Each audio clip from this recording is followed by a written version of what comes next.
काही कार्यक्रमानिमित्त मुंबईतील ठाण्यातील काही कार्यकर्ते शिवसैनिक पण आहेत आणि काही महिला आहेत. लाडक्या बहिणी, मुख्यमंत्र्यांच्या लाडक्या बहिणी पण आपल्यासोबत आहेत. तर आपण आता पहिली सुरुवात लाडकी बहिणीकडूनच करूया की सध्या लाडक्या बहिणीचा गवगव आहे. तर त्यानिमित्त जाणून घेऊया ताई आपली ओळख. मी मुंबई, जय महाराष्ट्र. मी मुंबईवरून चांदिवलीमधून आले आणि मी जानकी संतोष सातपुते, शिवसैनिक आहे आणि सोशल वर्क करते मी आणि मला आवडतं. पण लाडकी बहीण योजना ही चांगली आहे, खूप चांगली राबवली त्यांनी. पण महिलांना सुरक्षा दिली पाहिजे मुख्यमंत्री साहेबांनी. एकच गोष्ट करणार सरकार, हां, तर महिला लाडकी बहीण तरी देणार नाही तर सुरक्षा नाही. लाडकी बहीण योजना म्हणजे 1500 रुपये महिना, म्हणजे आम्हाला 1500 रुपये नको. आम्हाला लाडकी बहीण त्यांचं संरक्षण हवंय, ते दिलं पाहिजे. लाडकी बहीणच पाहिजे. नाही, संरक्षण हवंय. पहिले संरक्षण हवंय आणि नंतर बघायला येईल. हे कारण सध्या तर सगळेच आहेत व्यवस्थित. तर मला नाही वाटत की पहिले सुरक्षा भेटली पाहिजे महिलांना. महिला वाटत नाही का सध्या पुरुषांना सुरक्षतेची गरज आहे?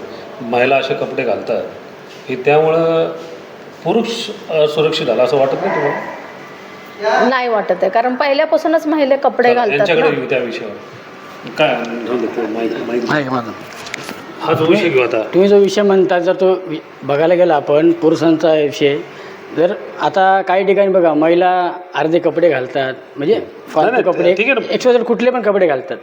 आधी त्याच्यावर बंदी घातली पाहिजे. आता याचे कसं त्यांच्या कपड्याच्या घालण्यामुळं बाकी ठिकाणी बलात्कार वगैरे होतात. त्याला जबाबदार कोण आहे? हे लोक. पण हे दाखवतात काय की तुमची नियत बरोबर नाही.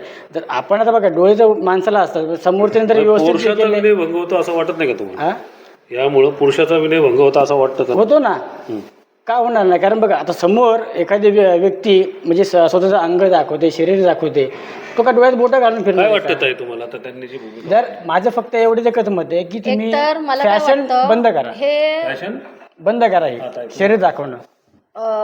जसं टीव्ही मध्ये, मोबाईलमध्ये, सोशल मीडियामध्ये हे चालू आहे. म्हणजे काय चालू आहे? काय हे म्हणजे सर्व छोटे छोटे कपडे घालणं, हे ऍक्टर्स लोकांनी सुरुवात केली आहे ना. घरापर्यंत आले सामान्य. हा, मग ऍक्टर्स लोकांनी सुरुवात केली आहे म्हणून हे स्थानिक लोक, जे नॉर्मल लोक, ते पण त्यांना पण वाटतं की आम्ही पण असं राहावं, स्मार्ट राहावं, सुशिक्षित राहावं, असं वाटतं त्यांना पण. मग कलाकार हे पण सांगतात हा, वावर आहे तर पावर आहे. पण कलाकारलाच बघून, सोशल मीडियालाच बघून हे सगळं चाललंय ना. पहिले सोशल मीडियावर तुम्ही हे करा. सोशल मीडिया बद्दल बोलतात, सांगा बरं. आता बघा आपण जर विचार केला, हे आता जी आपली भारतीय संस्कृती आहे ती बाहेरील देशातली जे महिला ते यूज करतायत. त्या बाहेर आता US बघा, अमेरिका या साईडला राधेकृष्णाच्या याच्यामध्ये जे आता बरेच आता हिंदू संघटनेमध्ये ते तयार झालेले आहेत. त्यांनी आपलं कल्चर घेतलं, म्हणजे त्या साड्या वगैरे घालतात आणि आपण त्यांच्या कल्चर आपण घेतले, छोटे मोठे कपडे घालून. तुम्हाला अंग दाखवायचे, जर तुमचा विनयभंग झाला, काय झाला की आम्हाला सुरक्षा नाही, आम्हाला आरक्षण नाही. तुम्हाला ऑलरेडी 50% आरक्षण आहे, तरी पण तुम्ही तसे म्हणजे लोकांना त्रास होण्यासारखे कपडे घालाल, तर मग ही चुकी कुणाची? आता बघा मी काय ह्याच्यावर पिक्चर काढणारे आहे का, पिक्चर काढणारे त्यांचं काम आहे, त्यांना पैसे कमवायचे. आता जी हिरोईन ती अंग दाखवते तिला पैसे मिळत आहेत 200-300 करोड रुपये. पण यांचा दावा आहे ते बघून ते आपल्यामध्ये पाहिजे ना. आता मला सांगा, मी जर समजा एखाद्या कोणतरी नशेडी मुलगा असेल, त्याच्या बाजूला बसलो, तर तो नशा करतोय, मी त्याच्याकडे बघतोय, बघ ह्याचा अर्थ मी ती नशा करायचं का नाही? ते आपल्यामध्ये पाहिजे की आपण काय शिकायला पाहिजे आणि काय घ्यायला पाहिजे. आता माझी जाऊ पण आहे. ऐका, मी काय म्हणते, त्या लहान बाळ जे होतं आता विषय तर नका करू. ऐका, नाही, जे लहान बाळ होतं 4-5 वर्षाचं, त्याचा आता बलात्कार केला त्या 60 वर्षाच्या पुरुषाने, तिने छोटे कपडे घातले होते का? समर्थन नाही करत, पण काय होतं, नाही, बघण्याची दृष्टिकोन पुरुषांची जरा, म्हणजे सोशल मीडिया बघून किंवा दारू पिऊन ही त्यांची खालच्या वृत्तीला चालली आहे ना, ती थांबवली पाहिजे. सोशल मीडियालाच बदनाम करायला लागले तुम्ही. आता बघा आपण जसं म्हणतो 60 वर्षाचे ते जे करतात लहान लहान मुलांवरती अत्याचार, ते चुकीचं आहे. असल्याला काय शिक्षा नाही, डायरेक्ट यांचं ते प्रायव्हेट पार्ट कटिंग करूनच हे केलं पाहिजे.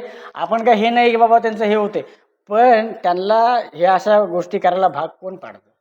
आज तुम्ही सोशल मीडिया सगळे बघा, फेसबुक बघा, इंस्टाग्राम बघा, मुलींचे व्हिडिओ बघा. घरात खायला काय नाही, पण फॅशनिंग कपडे, शरीर दाखवणार, हे दाखवणार. अरे तुम्ही काहीतरी शिक्षण घ्या ना. राजमाता जिजाऊ आहेत त्यांचे तुम्ही घ्या. असे कितीतरी महिला होऊन गेल्या, त्यांचे तुम्ही हे घ्या ना.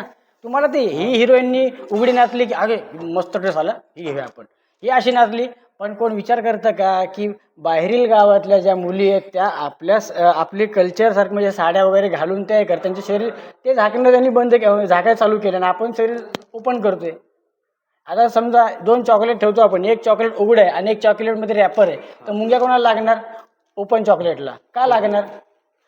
पॅकिंग मुद्दा काढला तर तुम्हाला चॉकलेट देतो. चॉकलेट माझ्याकडे पण आहे, पण त्याच्यामुळे तो एक मुद्दा व्यवस्थित आहे, ते कळलं पाहिजे ना.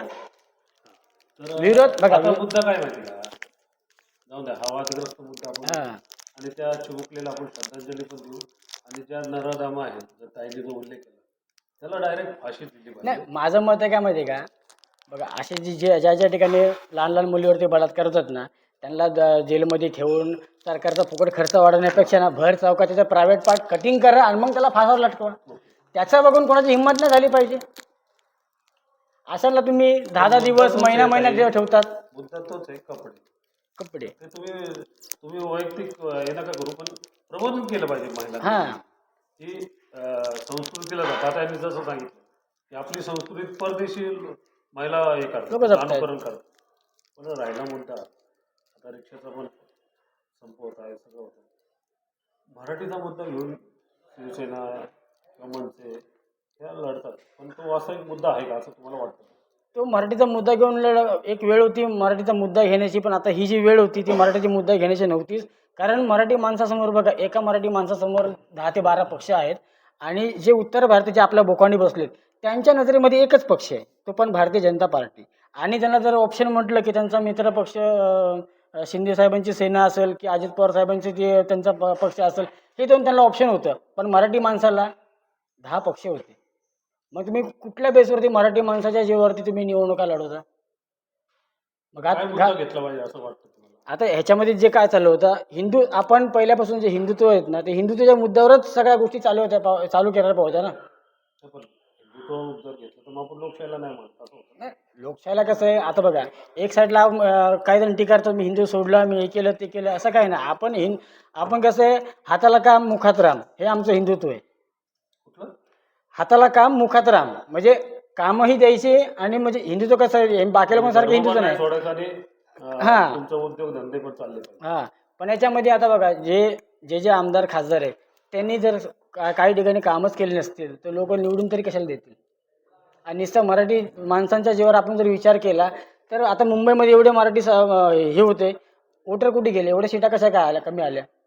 100% मुंबई महानगरपालिकेमध्ये महापौर शिवसेनेचाच बसणार होता, ते पण उद्धव ठाकरेंचाच बसणार होता जर बघायला गेलं तर. पण तिथं मराठी विभागला गेला आणि उत्तर भारताने एक संगती मतदान केलं भाजपला, म्हणून त्यांच्या सीटा एवढ्या आल्या. काय वाटतं?